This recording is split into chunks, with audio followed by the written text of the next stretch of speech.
Mesdames et messieurs, chers téléspectateurs, bienvenue à votre émission H comme hémicycle. La tribune de la représentation nationale reçoit sur ce plateau Dr Ali Abdrahmane Hagar. Il sera question au cours de cette émission du décryptage du discours du président de la République, chef de l'État, lors de son élévation à la dignité de maréchal par la représentation nationale. Bonsoir. Bonsoir, monsieur Robert. Dr Ali Abdrahmane Hagar, par résolution, l'Assemblée nationale a élevé ce jour 11 août 2020 le président de la République, chef de l'État, à la dignité de maréchal. Quelle est donc votre appréciation de cette initiative prise par la représentation nationale? Je voudrais d'abord vous remercier pour l'occasion que vous me donnez d'échanger. L'Assemblée nationale est dans son rôle. Le fait que l'Assemblée fasse des résolutions fait partie, je crois, de ses missions. Vous êtes sans ignorer que l'initiative de la loi appartient concomitamment à l'Assemblée et au gouvernement. Et cette proposition est une proposition qui rentre dans le contexte de l'expérience et de l'expertise du chef de l'État en matière militaire. Il l'a dit lui-même, il l'a dit, il n'a jamais cessé de le répéter. C'est un soldat. Et les soldats ont une carrière, n'est-ce pas? Les universitaires ont une carrière, les journalistes ont une carrière. Chaque métier a sa carrière et a son cheminement normal.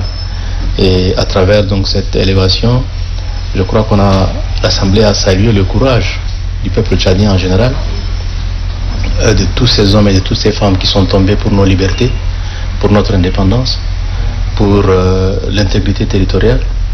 Et je crois que ce n'est pas un secret. L'expertise du chef de l'État dans le domaine précis du métier des armes est réputée, elle est reconnue. Et c'est le lieu donc de profiter de votre micro pour lui souhaiter succès dans son nouveau rôle en termes militaires. Il l'a dit aux journalistes, ça n'ajoute absolument rien à ce qu'il est, parce qu'il est quand même chef de l'État, président de la République. Mais vous êtes sans ignorer que lorsqu'on aime un métier qu'on a choisi à un moment de sa vie, naturellement on est content que cela finisse par la plus haute distinction. Il faudrait aussi profiter de votre micro pour dire aux uns aux autres qu'une assemblée s'est faite de majorité et d'opposition. La majorité elle est pro-gouvernement et l'opposition s'oppose. Et les Tchadiens doivent comprendre que autant ceux qui proposent se basent sur des textes pour le faire, autant ceux qui s'opposent se basent également sur les textes pour le faire. Et l'entité Assemblée nationale est constituée de deux extrêmes, l'opposition et la majorité. Et c'est dans cette conjugaison de rôles que le débat démocratique avance. Il faudrait vraiment qu'on comprenne cela pour qu'on puisse continuer sans stigmatiser les uns et les autres. Parce que très souvent nous sommes dans la stigmatisation, soit des pour, soit des contre. En démocratie, celui qui a dit oui, c'est son droit. Et celui qui a dit non également, c'est son droit. D'ailleurs, un grand maître des classiques en termes de démocratie disait: la meilleure démocratie est celle qui se bat pour que le droit des minorités soit protégé. Et c'est une très très bonne chose. J'ai vu votre émission, j'ai vu des débats que vous organisez et franchement il y a des députés qui défendent avec brio l'Assemblée nationale, aussi bien dans la majorité que dans l'opposition, et que le chef de l'État appuie davantage les législateurs pour que l'on continue à ancrer le débat démocratique sans lequel le développement durable est inconcevable dans notre monde d'aujourd'hui. Dans son discours à la nation lors de son élévation à la dignité de maréchal, le président de la République, chef de l'État, a particulièrement insisté sur la cohabitation pacifique. Dr Ali Abdrahmane Hagar, concrètement, qu'est-ce qui menace la cohésion sociale entre nos différentes communautés? C'est une très bonne question, et c'est d'autant plus que moi je suis un métis de culture. Je suis issu de deux grandes communautés tchadiennes. Et si le vivre ensemble est en difficulté, c'est que je me trouve dans une situation complexe, parce que naturellement je suis touché et à plein fouet. La question du vivre ensemble soulevée dans le discours et de manière très pertinente du chef de l'État est une question qu'il faut vraiment prendre au sérieux. Parce que il y a des gens qui s'amusent avec nos particularismes. Il y a des gens qui font commerce de nos particularismes. Il y a des gens qui s'enrichissent même quand les Tchadiens ont des problèmes. Et souvent, nous autres universitaires enseignants, nous disons 99% des Tchadiens n'ont pas d'autre pays que le Tchad. Malheureusement, c'est maintenant démontré, ceux qui, pour une raison ou une autre, peuvent se cacher ailleurs, qui ont pris une nationalité, une deuxième nationalité, une troisième nationalité, de temps en temps, ils interviennent négativement dans la création des conditions qui ne sont pas souvent propices à faire en sorte que le vivre ensemble soit vécu réellement. Ça, c'est d'un. Mais il ne faut pas être naïf au point de croire qu'il n'y a que ceux qui ont d'autres pays qui nous créent des problèmes. Nous-mêmes, 99%, nous sommes aussi responsables de ce qui s'est passé ici. Il y a des choses que nous faisons qui ne sont pas du tout bien. Lesquelles? Lorsque le président de la République nomme un ministre, par exemple, et que le ministre n'apporte que son village au ministère. Il y a des ministères où lorsque vous rentrez, vous pouvez même parler en patois. Or, au Tchad, il y a 2 langues officielles. Lorsque cela se passe dans certains ministères, ça crée nécessairement des problèmes. Il y a aussi des conseillers, il y a des ministres, il y a des gouverneurs qui ne travaillent pas dans la cohésion et qui ne facilitent pas franchement le travail du chef de l'État. Les gens doivent se dire qu'ils sont nommés pour aider, ils sont nommés pour servir, ils sont nommés pour faire en sorte que le Tchad soit un pays stable, toujours stable. Mais il me semble que beaucoup de gens confondent leur rôle avec leur propre ambition. Et dans le discours du chef de l'État, j'ai beaucoup apprécié ce moment. Je vous assure que ce qui s'est passé au champ de fil, il y a eu une action et il y a eu une réaction. Et c'est une déflagration de haine qui n'est pas de nature à faire en sorte que les gens se construisent autrement que dans la méfiance. Or, il faut que l'on réussisse à se construire dans la confiance.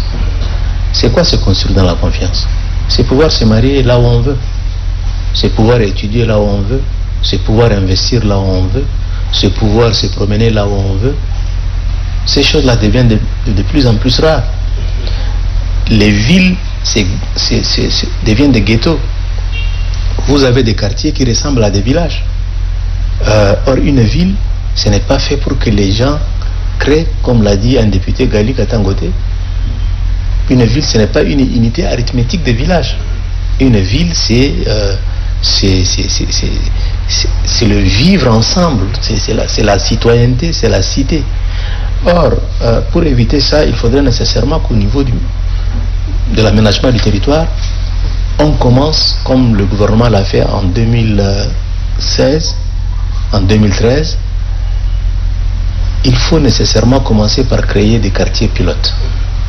Les quartiers pilotes donneraient la possibilité aux Tchadiens de se connaître à travers la proximité ethnique. Le Tupuri à côté du Zahawa, le Zahawa à côté du Goran, le Goran à côté du Ngambay, le Ngambay à côté du Laka, etc., etc. Mais si on doit désigner des quartiers seulement pour les ethnies, comme maintenant on le voit, comment est-ce que le Tchadien connaîtra la culture de l'autre? Quel quartier par exemple? Ils sont nombreux les quartiers, moi je ne voudrais pas stigmatiser les gens, mais maintenant aujourd'hui il y a des quartiers pour les X, il y a des quartiers pour les Y, etc., etc. Et les gens se défendent dans ces quartiers-là comme s'ils étaient dans des petits royaumes. Nous ne sommes pas dans des royaumes dans ce pays-là. Nous sommes dans une république. Et une république, c'est la chose de tout le monde. Chaque Tchadien a droit de vivre là où il veut.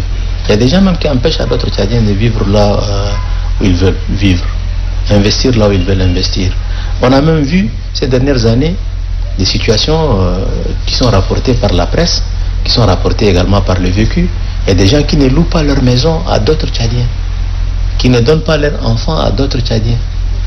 Et tout le monde s'est subitement découvert un sang bleu, n'est-ce pas? Et le chef de l'État a raison. Il faudrait maintenant qu'on arrive à faire les choses concrètement. Là, c'est un constat. Quelle est la solution? La solution, il faut que tout le monde s'assume. Je prends le cas des écoles. Les écoles publiques étaient le creuset de l'unité nationale. Il faudrait qu'on revienne au principe des écoles publiques. Ça, c'est d'un. De deux, j'ai aussi remarqué ces dernières années quelque chose qui m'attriste. Et le chef de l'État, je crois, doit en être informé de manière la plus sincère possible. Il faut qu'on arrête de nommer le Zakhawa en pays Zakhawa, le Tupuri en pays Tupuri. Même au niveau de l'école, les enseignants, on les amène seulement chez eux, les sous-préfets chez eux, les préfets chez eux. Ce n'est pas une bonne chose. Il faudrait que le Tchadien du Nord serve le Tchad au Sud. Il faudrait que celui du Sud serve le Tchad au Nord. Celui du Centre le serve à l'Est. Celui de l'Est à l'Ouest. C'est comme ça que ces enfants vont rencontrer d'autres Tchadiens, s'aimer, avoir la possibilité de vivre. Sans quoi, à la longue, nous ne serons pas des humains, mais presque des animaux, parce que les animaux, on les entasse dans les parcs zoologiques. Mais l'être humain, son environnement, c'est son quartier. Et le quartier doit être un quartier de diversité, un quartier d'amitié, où on entendrait parler les langues, plusieurs langues. Hier, j'étais avec un spécialiste de la langue Laka.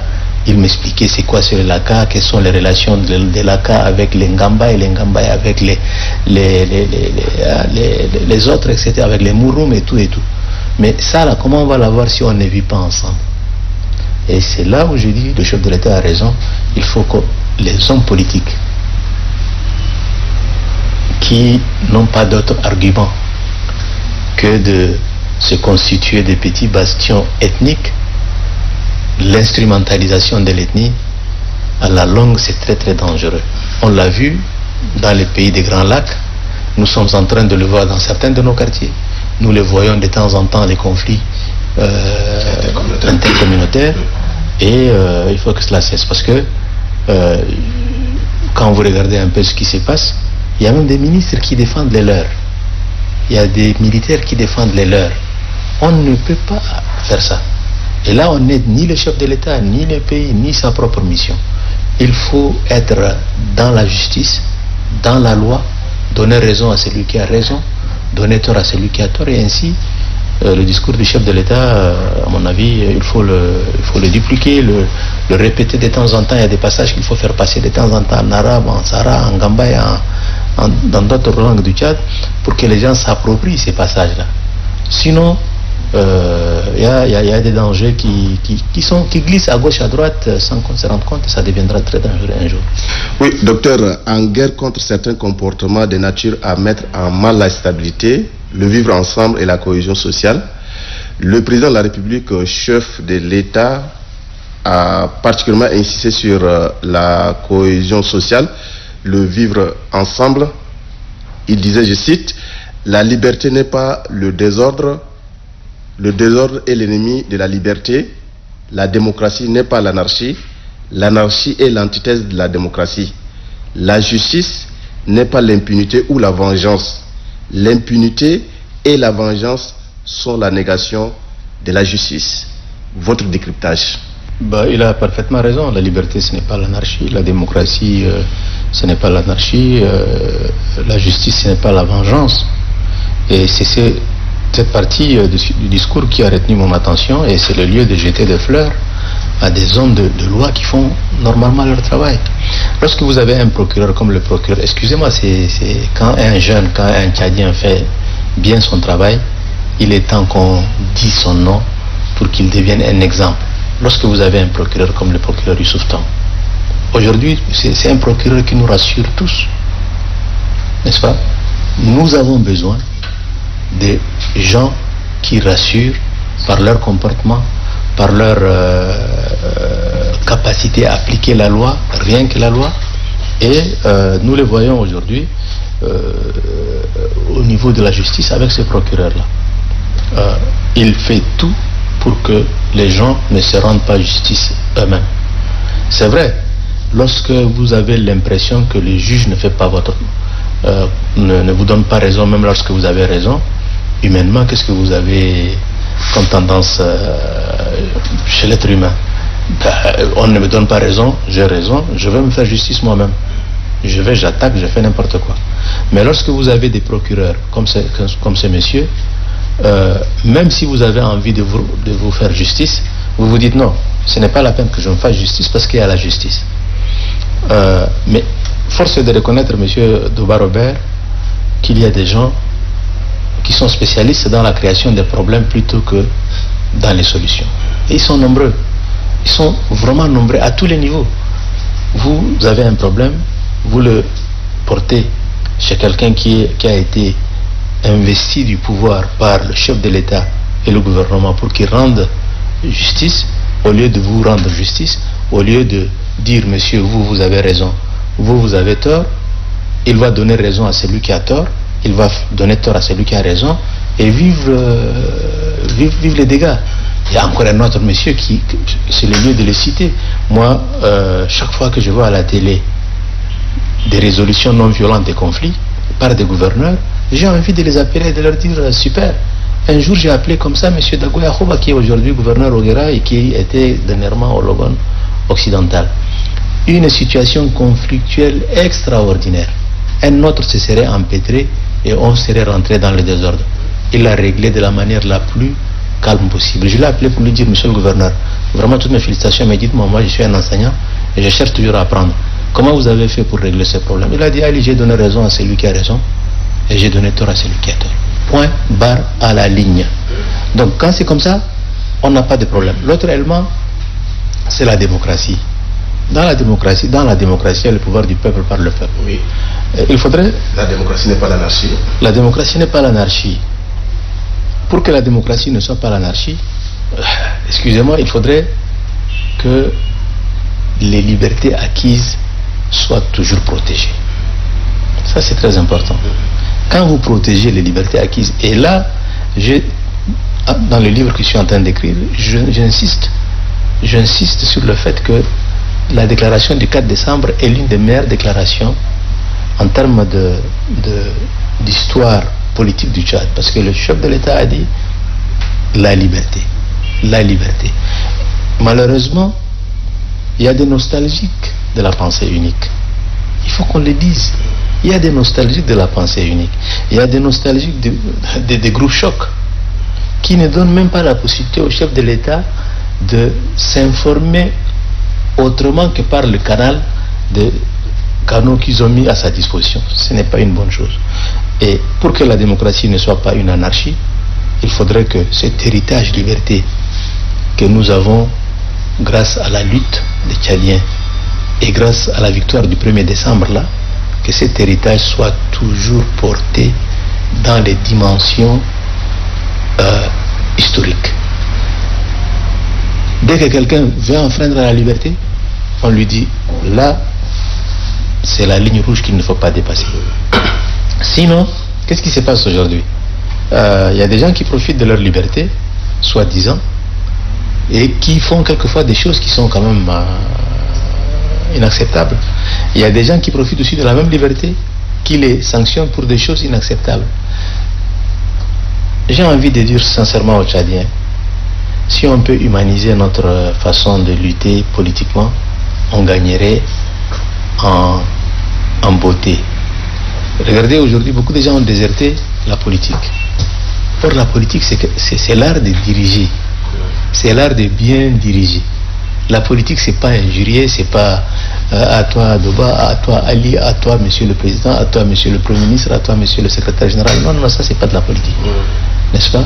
Et pour éviter que tout ça là ne soit pas ça, il faudrait nécessairement que des débats comme votre débat à l'Assemblée, des débats comme on l'organise maintenant un peu partout, se multiplient. C'est dans les débats que les gens vont se rendre compte qu'il y a des problèmes qui existent uniquement parce qu'on n'a pas réussi à les débattre, n'est-ce pas? Sinon, la capacité du Tchadien à trouver des solutions à ces problèmes est forte. Et moi, je voudrais toujours le rappeler aux jeunes, en 93, nous étions à la conférence nationale souveraine, on a discuté pendant 4 mois, entre Tchadiens, il n'y a pas eu une seule bagarre. Pourquoi subitement on pense que nous ne pouvons pas nous entendre? 4 mois dans une salle fermée, des anciens rebelles, des rebelles potentiels, plein de gens dedans. Mais jamais personne n'a levé la main sur un Tchadien c'était intellectuel, c'était raisonnable. Si tu n'as pas raison, tu démontres par des arguments, mais personne n'a touché personne. Aujourd'hui, je suis désolé, quand vous suivez les réseaux sociaux, vous avez l'impression que c'est la guerre mondiale. Mais ce n'est même pas une guerre mondiale pour des grands intérêts géostratégiques.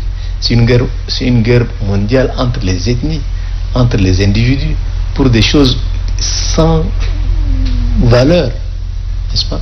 Et c'est là où le chef de l'État a tout à fait raison de dire que la démocratie n'est pas l'anarchie. Il faudrait qu'on fasse très attention parce que nous sommes quand même un pays avec beaucoup de potentialités. Je l'ai dit souvent, je l'ai déjà dit dans une de vos émissions, M. Robert, nous sommes le cœur de l'Afrique. C'est le Tchad qui a quand même réussi à donner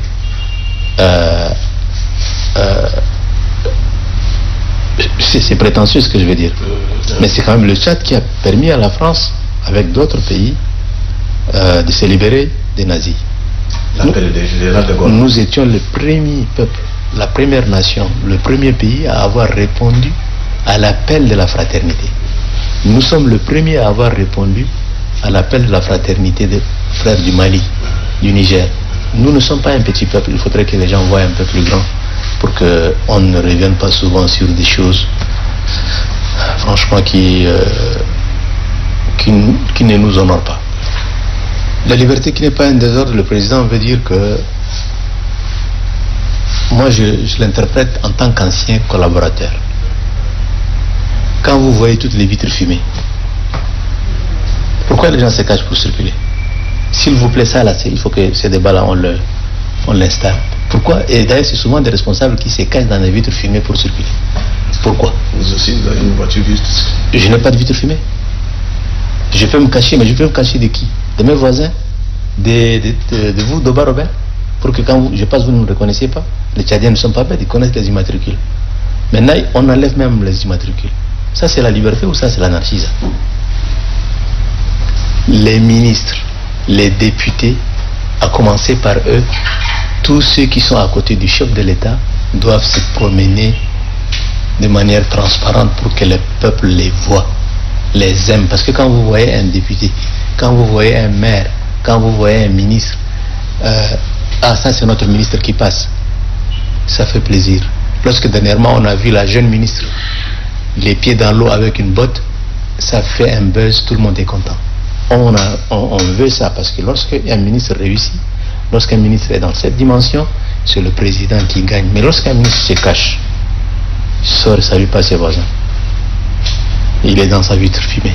Devant les portails? Devant les portails, chien méchant. La police ne sait même pas si c'est un ministre qui est passé, ou si c'est son enfant, ou si c'est un cousin, etc. Non. Pourtant, le ministre Ahmed Bachir, à l'époque, ministre de l'Intérieur, avait interdit l'utilisation des vitres fumées, sauf autorisation. J'accepte que le directeur général de l'ANS se promène en vitre fumée, parce que lui, tout le monde n'a pas envie de le voir. Je suis d'accord que le chef de l'État sorte en vitre fumée. Je suis d'accord que le ministre de l'Intérieur sorte en vitre fumée. Mais toi, monsieur le maire d'un arrondissement, pourquoi tu te caches? Pourtant, ça mène à la réalité. Le député est investi du suffrage universel. Pourquoi il doit se cacher? Vraiment, à partir de... Et ça, je l'ai dit à monsieur le président de la République, les yeux dans les yeux, en profitant de votre caméra, qu'on interdise une fois pour toutes ces histoires de vitres fumées. Ça énerve les Tchadiens. Et ça fait partie de l'anarchie contre laquelle le président est en train de lutter.